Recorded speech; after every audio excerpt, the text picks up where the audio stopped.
कहानी की शुरुआत में हम टेस नाम की एक लड़की को देखते हैं जो एक बहुत ही वीरान घर के सामने अपनी गाड़ी को रोकती है। दरअसल टेस काम के सिलसिले में इस शहर आई थी और यहाँ रहने के लिए टेस ने एक रेंटल सर्विस से ये घर ऑनलाइन बुक किया था। टेस अपना सामान लेकर इस घर के दरवाजे के पास आती है और यहाँ उसने जिस वेबसाइट से ये घर किराए पर लिया था वो उस वेबसाइट से दरवाजे का पासवर्ड लेकर घर का दरवाजा खोलने की कोशिश करती है, लेकिन पासवर्ड डालने के बावजूद भी दरवाजा नहीं खुलता, जैसे किसी ने अंदर से दरवाजा लॉक कर दिया हो। ये देखकर टेस बहुत ज्यादा परेशान हो जाती है। अब काफी रात हो चुकी थी और ऊपर से तेज बारिश भी हो रही थी, इसलिए टेस वापस अपनी गाड़ी में आकर बैठ जाती है। अब यहाँ टेस उस ऑनलाइन रेंटल सर्विस कंपनी को कंप्लेन करने ही वाली थी कि तभी उस घर की लाइट ऑन हो जाती है। ये देखकर टेस हैरान हो गई और वो वापस उस घर के दरवाजे के पास आकर डोरबेल बजाती है। कुछ देर बाद एक अनजान आदमी ने दरवाजा खोला और उसने टेस से पूछा कि इतनी आधी रात को तुम यहाँ क्या कर रही हो। ये सुनकर टेस उसे कहती है कि मुझे छोड़ो, ये बताओ तुम यहाँ क्या कर रहे हो, क्योंकि ये घर मेरा है और मैंने इसे एक ऑनलाइन रेंटल सर्विस से किराए पर लिया है। वो आदमी भी हैरान हुआ। उसने कहा लेकिन ये घर तो मैंने भी एक साइट से बुक किया है। अपनी बात को सच साबित करने के लिए उस आदमी ने टेस को अपने मोबाइल पर इस घर के बुकिंग डिटेल्स दिखाए। ये सब देखने के बाद टेस उस आदमी से कहती है ठीक है ये घर तुम्हारा है, और टेस मायूस होकर वहाँ से जाने लगी है। लेकिन तभी उस आदमी ने टेस को रोका और कहा कि आधी रात हो गई है और बाहर तेज बारिश भी हो रही है, इसलिए आज रात तुम यहीं रुक जाओ और सुबह होते ही यहाँ से निकल जाना। टेस को भी उस आदमी की बात ठीक लगती है और आज रात टेस यहाँ गुजारने का फैसला करती है। लेकिन टेस को उस आदमी के इतने अच्छे होने पर कुछ गड़बड़ नजर आ रहा था, इसीलिए जब वो आदमी वॉशरूम चला जाता है तब टेस उस आदमी की वॉलेट टेबल पर देख लेती है, जिसके बाद वो जल्दी से उस आदमी का आईडी कार्ड निकाल कर देखती है और उसके आईडी कार्ड से हमें पता चलता है कि उस आदमी का नाम टॉम है। टेस यहाँ उस आदमी के आईडी कार्ड की फोटो ले लेती है। वो ऐसा इसलिए करती है कि अगर उसके साथ उस आदमी ने कुछ गलत किया तो इसके पास कोई सबूत तो होगा। कुछ देर बाद टॉम वॉशरूम से बाहर आता है और टेस से कहता है कि मुझे पता है तुम मुझ पर ट्रस्ट नहीं कर रही हो, इसलिए मैं यहाँ सोफे पर सो जाऊंगा और तुम जाकर मेरे रूम में सो सकती हो। टेस को भी सोने के लिए एक सेफ जगह चाहिए थी, इसलिए वो मान जाती है और वो रूम में जाकर दरवाजा अच्छी तरह से लॉक करके सो जाती है। कुछ देर बाद टेस की आंख एक अजीब आवाज से खुलती है। नींद से उठने के बाद वो देखती है कि उसके कमरे का दरवाजा खुला हुआ है, जबकि उसने दरवाजे को अच्छी तरह से लॉक किया था। टेस को बाहर से कुछ अजीब सी आवाजें सुनाई देने लगती हैं, जिसके बाद टेस घबराते हुए रूम से बाहर आती है और हम देखते हैं कि बेसमेंट का दरवाजा अपने आप ही बंद हो गया। टेस धीरे धीरे टॉम के पास जाती है और देखती है कि टॉम सोफे पर सो रहा है। टॉम सोते हुए तड़प रहा था जैसे वो कोई बुरा सपना देख रहा हो। टेस टॉम को जगाती है और उससे पूछती है कि क्या तुमने मेरे रूम का दरवाजा खोला, जिस पर टॉम ने जवाब दिया नहीं, मैं तो गहरी नींद में सो रहा था। ये सुनकर टेस वापस अपने कमरे में आई और इस बार दरवाजे को अच्छे से लॉक करके सो गई। अगली सुबह जब टेस उठी तब उसने देखा कि टॉम घर पर नहीं है, पर उसने टेस के लिए पेपर पर एक मैसेज छोड़ रखा था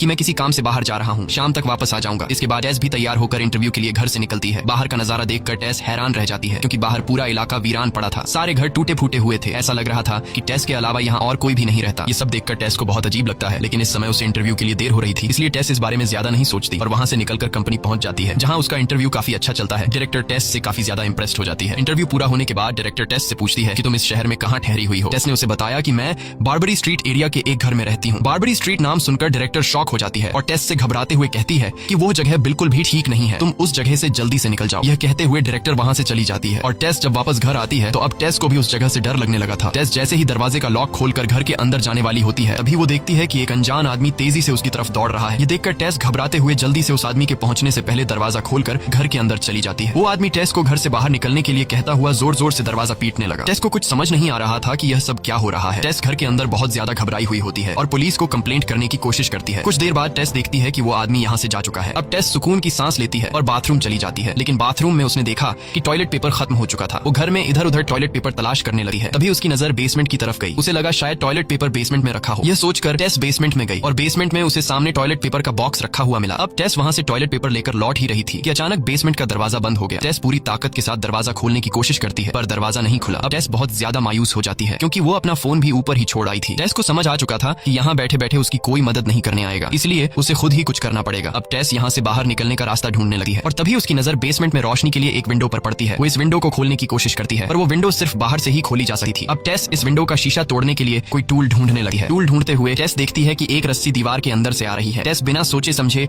वो रस्सी खींचने लगती है और रस्सी के खींचने से एक सीक्रेट रूम का दरवाजा खुल जाता है। अब टेस जब इस रूम के अंदर देखती है तो उसे अंदर कुछ भी नजर नहीं आता, क्योंकि इस रूम के अंदर काला घुप अंधेरा था। टेस अब जानना चाहती थी कि इस रूम के अंदर आखिर है क्या, लेकिन डर के मारे वो अंदर नहीं जा सकती थी। तभी टेस के दिमाग में एक आइडिया आया। उसने एक बड़े मिरर के जरिए बेसमेंट में लगे लाइट की रोशनी को उस अंधेरे वाले कमरे में रिफ्लेक्ट कर दिया, जहाँ टेस को अंदर एक रास्ता नजर आया। अब डरते हुए वो इस रूम के अंदर बने रास्ते में आगे बढ़ने लगी और वहाँ उसने देखा कि अंदर एक दूसरा रूम है। इस रूम का दरवाजा खोलने पर उसे अंदर एक गंदा बेड और एक पुराना वीडियो कैमरा देखा। इस रूम को देखते हुए ऐसा लग रहा था कि जैसे किसी की यहाँ पर वीडियो शूट की जाती हो। तभी टेस की नजर सामने दीवार पर पड़ी, जहाँ खून से सने हुए हाथ का निशान बना था। ये देखकर टेस बहुत ज्यादा डर गई और भागते हुए वहाँ से निकलकर सीधा उस बेसमेंट को रोशनी देने वाली विंडो के पास पहुंची, जहाँ उसने घर के बाहर टॉम को देखा। टॉम को देखते ही टेस चिल्लाती हुई उसे आवाज देने लगी। लकीली टॉम ने उसे देख लिया और वो टेस के पास आया, जहाँ उसने देखा कि टेस बेसमेंट के अंदर फंसी हुई है। अब टॉम जल्दी से जाकर घर के अंदर से बेसमेंट का दरवाजा खोल लेता है और टेस को वहाँ से बाहर निकाल लेता है। अब टेस बहुत ज्यादा डरी हुई थी और वो अपना सामान पैक करके इस घर को छोड़कर जाने वाली थी। लेकिन टॉम उसे जाने से रोक देता है और कहता है कि आखिर हुआ क्या है। तब टेस उसे नीचे बेसमेंट में बने सीक्रेट रूम और बेड और कैमरा के बारे में बताती है और कहती है कि ये जगह बिल्कुल भी ठीक नहीं है, हमें जल्दी इस जगह से निकलना होगा। पर टेस को इतना ज्यादा घबराया हुआ देखकर भी टॉम उसकी बातों पर यकीन नहीं कर रहा था। वो टेस से कहता है कि मैं पहले खुद नीचे बेसमेंट में जाऊंगा और वहाँ सब कुछ देखूंगा, अगर वहाँ सच में कोई खतरा हुआ तो हम अभी यहाँ से निकल जाएंगे, बस तब तक तुम मेरा यहाँ इंतजार करना, क्योंकि अगर हम दोनों वहाँ चले गए और फिर से बेसमेंट का दरवाजा बंद हो गया तो हम दोनों वहीं पर हमेशा के लिए फंस जाएंगे। इतना कहकर वो सीधे बेसमेंट की तरफ जाने लगा। टेस ने उसे रोकने की बहुत कोशिश की, लेकिन वो टेस को इग्नोर करके बेसमेंट में चला गया। अब यहाँ टेस उसका इंतजार करने लगती है, लेकिन काफी टाइम गुजरने के बाद जब वो वापस नहीं आता तब टेस बेसमेंट के पास जाकर टॉम को आवाज देने लगी है,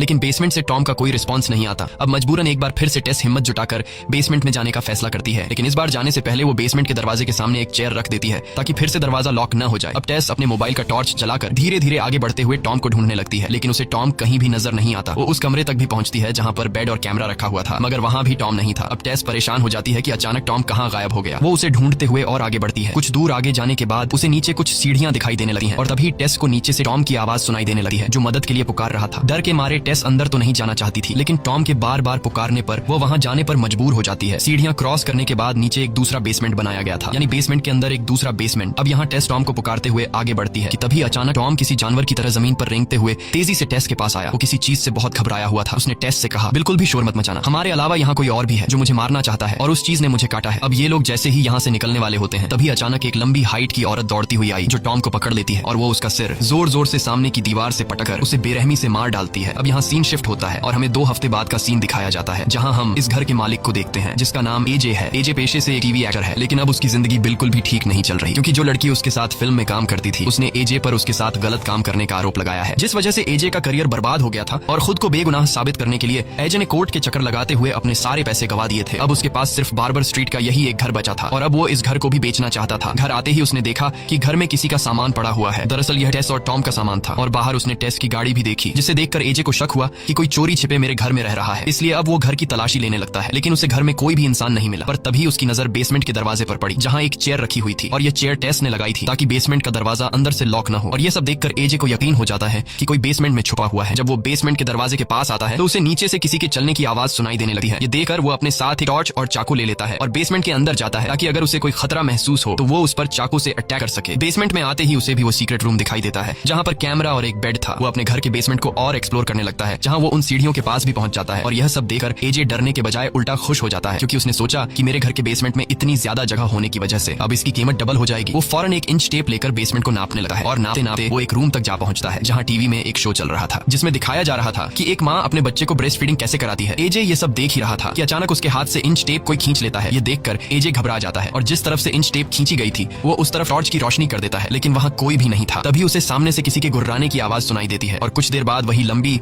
अजीब सी दिखने वाली लेडी उसकी तरफ बढ़ने लगी है, जिसे देखकर वो डर के मारे वहाँ से भागने लगा है और भागते भागते अचानक वो एक गड्ढे में जा गिरता है। गड्ढे में गिरते ही उस औरत ने ऊपर से जाली बंद कर दी, जिससे एजे वहीं कैद होकर रह जाता है। एजे को कुछ समझ नहीं आ रहा था कि यह सब क्या चल रहा है और तभी उसके सामने एक लड़की आती है। ये लड़की कोई और नहीं बल्कि टेस थी, जो पिछले 2 हफ्तों से उसी गड्ढे में फंसी हुई थी। एजे बहुत ज्यादा डरा हुआ था। तब टेस उसे संभालती है और कहती है कि बिल्कुल भी शोर मत करना, वरना वो लेडी गुस्सा हो जाएगी। अगर तुम्हें जिंदा रहना है तो जैसा वो लेडी कहे वैसा तुम्हें करना होगा, नहीं तो वो तुम्हें मार देगी। कुछ देर बाद वही लेडी वहाँ पर आती है और वो ऊपर से एक दूध की बोतल टेस की तरफ बढ़ाती है। टेस बिना सोचे समझे एक छोटी बच्ची की तरह उस बोतल से दूध पीने लगी है। इसके बाद वो लेडी दूध की बोतल एजे की तरफ बढ़ाती है, लेकिन एजे दूध पीने से इनकार कर देता है। टेस उसे समझाती है कि ऐसा मत करो और चुपचाप दूध पी लो। टेस एजे से कहती है कि यह लेडी बस ये चाहती है कि हम उसके बच्चे जैसा बर्ताव करें, लेकिन एजे दूध पीने से फिर भी इनकार कर देता है। ये देखकर वो लेडी गुस्सा हो जाती है और नीचे गड्ढे में उतर आती है। वो पहले टेस को अपने एक अच्छे बच्चे की तरह गले से लगाकर प्यार करती है और फिर वो गुस्से से एजे की तरफ देखती है। इसके बाद वो एजे को घसीट कर अपने साथ ले जाती है। वो एजे को उसी कमरे में ले आती है जहाँ टीवी पर प्रोग्राम चल रहा था, जिसमें दिखाया जा रहा था कि एक माँ अपने बच्चे को ब्रेस्ट फीडिंग कैसे कराती है। वो लेडी भी उसी तरह एजे को जबरदस्ती ब्रेस्ट फीडिंग करवाती है। दूसरी तरफ जब वो लेडी एजे को घसीट कर यहाँ लेकर आ रही थी तब उसने उस गड्ढे का दरवाजा बंद नहीं किया था और इसी मौके का फायदा उठाते हुए टेस उस गड्ढे से बाहर निकल आती है और वहाँ से भागने लगती है, लेकिन तभी गलती से उसका पैर इंच टेप से टकरा जाता है, जिसकी आवाज वो लेडी सुन लेती है और वो समझ जाती है कि टेस यहाँ से भागने की कोशिश कर रही है। अब वो लेडी एजे को यहीं छोड़कर टेस का पीछा करने लगती है। टेस तेजी से दौड़ते हुए ऊपर बेसमेंट के दरवाजे तक पहुंच जाती है, लेकिन बेसमेंट का दरवाजा लॉक हो चुका था। टेस पूरी ताकत से दरवाजा खोलने की कोशिश करती है, लेकिन जब वो दरवाजा नहीं खुलता तो वो भागकर बेसमेंट की खिड़की का कांच तोड़ देती है और वहाँ से बाहर निकलने की कोशिश करने लगती है। इस दौरान वो लेडी टेस के काफी करीब आ चुकी थी, लेकिन इससे पहले कि वो लेडी टेस को पकड़ पाती तभी बाहर से एक आदमी आकर टेस को बाहर की तरफ खींच लेता है। अगर वह आदमी 1 सेकंड भी देर करता तो टेस की जान चली जाती, क्योंकि वो लेडी टेस के निकलते ही वहाँ पहुंच जाती है। अब टेस की जान जिस आदमी ने बचाई थी वो आदमी कोई और नहीं था बल्कि वही आदमी था जो शुरुआत में टेस को इस घर के अंदर जाने से रोक रहा था। अब टेस उस आदमी को समझाती है कि इस घर में एक बहुत ही खौफनाक लेडी रहती कहती है, लेकिन उस आदमी को पहले से ही उस लेडी के बारे में पता था। अब वो आदमी टेस से कहता है कि जितनी जल्दी हो सके इस शहर से दूर निकल जाओ, वरना वो लेडी तुम्हें ढूंढकर सारी जिंदगी अपने पास रख लेगी। लेकिन टेस उसे कहती है कि अंदर एक और आदमी भी फंसा हुआ है जिसे मेरी मदद की जरूरत है। तब वो आदमी टेस से कहता है, शुक्र करो कि तुम्हारी जान बच गई, मेरी मानो तो तुम जल्द से जल्द यहाँ से निकल जाओ, क्योंकि रात होते ही वो लेडी तुम्हें ढूंढती हुई बाहर निकलेगी। अगर तुम इस इलाके के आसपास रहे तो वो लेडी तुम्हें किसी भी तरह पकड़ लेगी और फिर हमेशा के लिए अपने पास कैद कर लेगी। इसके बाद वो आदमी टेस से कहता है कि मेरा काम था तुम्हें समझाना, बाकी तुम खुद को बचाती हो या नहीं वो तुम्हारी मर्जी। अब टेस वहाँ से जाना तो चाहती थी, पर टेस एक अच्छे दिल की मालिक थी, इसलिए वो एजे को अकेले उस लेडी के पास नहीं छोड़ सकती थी।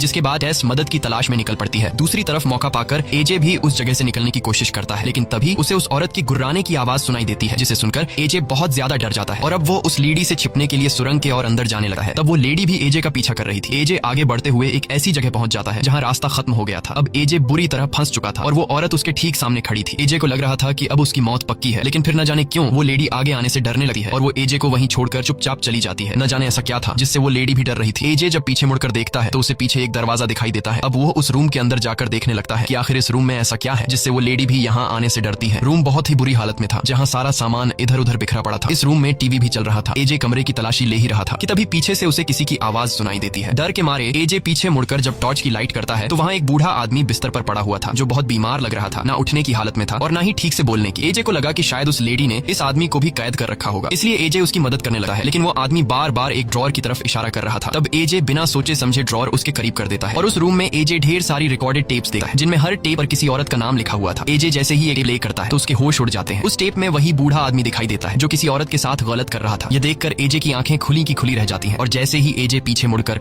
उस बूढ़े आदमी की तरफ देखता है तो वो बूढ़ा आदमी ड्रॉर से गन निकाल रहा होता है। एजे को लगा कि अब तो वो मारा गया, लेकिन अगले ही पल वो बूढ़ा आदमी खुद को ही गोली मार लेता है। दूसरी तरफ टेस पुलिस ऑफिसर्स के साथ उस घर के बाहर पहुंचती है। टेस उन्हें सारी बात समझाती है कि इस घर में क्या चल रहा है, लेकिन पुलिस वालों को टेस पर यकीन नहीं होता, क्योंकि टेस के पुराने कपड़े और उसकी हालत देखकर उन्हें लगता है कि टेस ने कोई नशा किया है, इसलिए पुलिस टेस को इग्नोर करके चले जाते हैं। यह देखकर टेस और ज्यादा परेशान हो जाती है। अब टेस को समझ आ जाता है कि उसे खुद ही कुछ करना पड़ेगा। जल्द ही रात होने वाली थी, इसलिए टेस समझदारी से काम लेते हुए अपनी कार में जाकर बैठ जाती है, क्योंकि उसे पता था कि अब वो लेडी उसे ढूंढने बाहर निकलेगी। और ऐसा ही होता है। अंधेरा होते ही वो लेडी टेस को ढूंढने घर से बाहर निकलती है। अब इससे पहले कि वो लेडी टेस को कार में देख पाती, तभी टेस फौरन कार स्टार्ट करती है और फुल स्पीड से उस लेडी को टक्कर मारकर सामने की दीवार से चिपका देती है, जिससे वो लेडी ना पीछे जा सकती थी और ना ही आगे। वो वहीं फंसकर रह जाती है और कुछ ही देर बाद वो लेडी बेहोश हो जाती है। मौके का फायदा उठाते हुए टेस जल्दी से एजे को बचाने बेसमेंट में चली जाती है और एजे को ढूंढने लगती है। वहीं एजे भी उस गन को उठा लेता है जिससे उस बूढ़े आदमी ने खुद को शूट किया था और बाहर निकलने की कोशिश करता है। अंधेरे की वजह से एजे को कुछ भी दिखाई नहीं दे रहा था और तभी उसे सामने से कोई अपनी तरफ आता हुआ दिखता है। डर के मारे एजे उसे शूट कर देता है। जब एजे उसके पास पहुंचता है तो वो देखता है कि वो टेस थी। लकीली गोली टेस के पेट को छूकर निकल गई थी, इसलिए उसकी जान बच जाती है। अब एजे टेस को संभालते हुए घर से बाहर लाता है। बाहर आते ही टेस देखती है कि वो लेडी जिसे उसने थोड़ी देर पहले कार से टक्कर मारकर दीवार से चिपका दिया था, वो वहां से गायब हो चुकी थी। टक्कर की वजह से टेस की कार भी खराब हो चुकी थी, इसलिए वो लोग कार में बैठकर भाग भी नहीं सकते थे। अब वो लोग पैदल ही वहां से भागने लगे हैं। कुछ दूर आगे जाने के बाद उन्हें वो अनजान आदमी मिल जाता है, जो इशारे से उन्हें चुपचाप अपने पास बुलाता है और वो आदमी उन दोनों को एक टैंक के पास ले आता है। वो आदमी कहता है कि इस जगह तक वो लेडी नहीं आ सकती। तब एजे उस आदमी से पूछता है कि वो लेडी कौन है और मेरे घर में क्या कर रही है। तब वो आदमी उन्हें बताता है कि वो लेडी पिछले 40 सालों से इस घर में रह रही है और यह घर उसके डैड का है। तब एजे कहता है कि यह कैसे हो सकता है, ये घर तो मेरा है। जिस पर वो आदमी जवाब देता है, कागजात के मुताबिक तो ये घर तुम्हारा है, तुमने इसे कुछ साल पहले खरीदा होगा, लेकिन इस घर का पहला मालिक फ्रैंक नाम का एक आदमी था और वो लेडी फ्रैंक की बेटी है। फ्रैंक एक बेहद बेरहम इंसान था जो पराई औरतों को पकड़कर इस घर के बेसमेंट में लाकर बांध दिया करता था और फिर उनके साथ गलत काम करके उनसे बच्चे पैदा किया करता था। अगर लड़का पैदा होता तो वह उसे मार देता था और अगर लड़की होती तो वह उसे भी कैद में रखकर बड़ा करता था और फिर अपनी ही बेटी के साथ भी गलत काम करता था। फ्रैंक की ज्यादातर औलाद कमजोर हुआ करती थी, जिस वजह से उसकी ज्यादातर बेटियां मर गई, लेकिन उनमें से एक यह लेडी आज भी जिंदा है और यह लेडी फ्रैंक के गुनाहों की सजा है। वह आदमी उन्हें बताता है कि 40 सालों तक काले अंधेरे में रहने के बाद अब वह लेडी ज्यादा रोशनी बर्दाश्त नहीं कर सकती, इसीलिए वह रात के समय बाहर निकलती है। वह आदमी उन दोनों से कहता है कि उस लेडी से तुम्हें जान का खतरा नहीं है, वह तुम्हें अपनी औलाद समझती है, इसीलिए वह तुम्हें मारेगी नहीं बल्कि तुम्हें हमेशा के लिए अपने पास कैद करके रखेगी। उस आदमी की सारी बातें सुनकर एजे समझ जाता है कि सुरंग में जिस बूढ़े आदमी ने खुद को गोली मारी थी वही फ्रैंक था। अभी उनकी बातें चल ही रही थी कि तभी पीछे से दीवार तोड़कर वह लेडी उनके पास आ जाती है और उस आदमी को गर्दन से दबोचकर पकड़ लेती है और फिर उसे बेरहमी से मार डालती है। डर के मारे एजे टेस को उसी जख्मी हालत में छोड़कर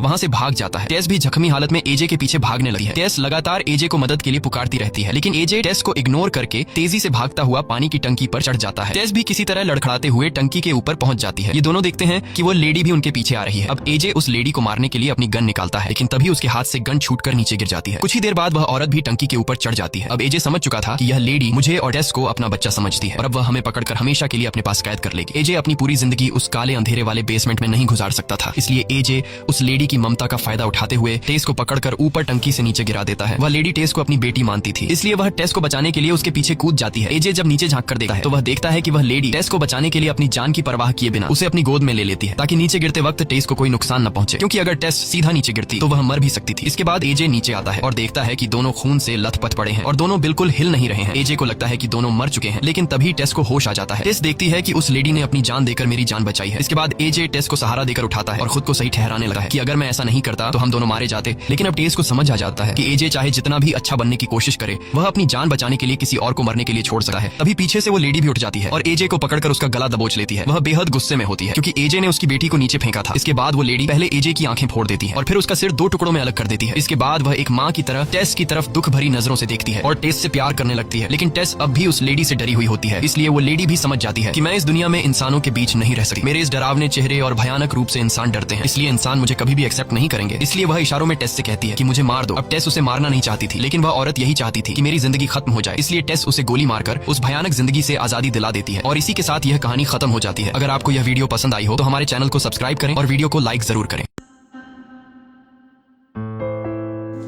मिले तुझे वो सब जो तुझे तेरा नसीब मांगा है।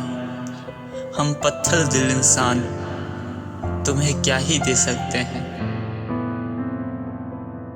ऐसा कभी ना हो जाए हमसे कि तुमको भुला दे, सपने समझ के मांगा था मैंने तुमको दुआ में, अब वो दुआ भी मिलती न रब से।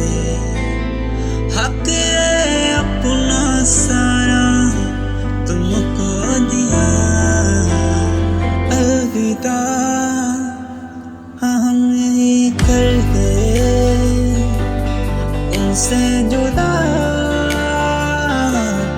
जब से हुए बेवफा हम ही हो गए तुमसे जुदा, जब से